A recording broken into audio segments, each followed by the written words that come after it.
தமிழ் மக்களின் அன்பான கவனத்திற்கு ஒரு முக்கிய அறிவிப்பு.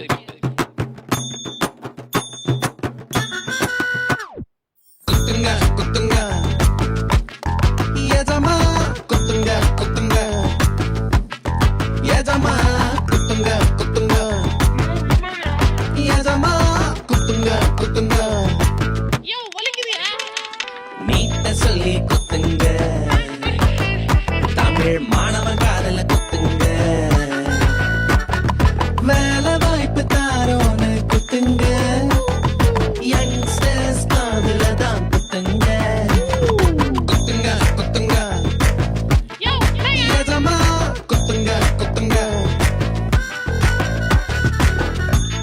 அன்பான பெருமக்களே, இந்த தடவை நாங்க மாத்தி மாத்தி நமக்கு காது குத்துனது போதும். வர தேர்தல்ல நம்ம ஓட்ட ரெட்டை இலைக்கு குத்துவோம்.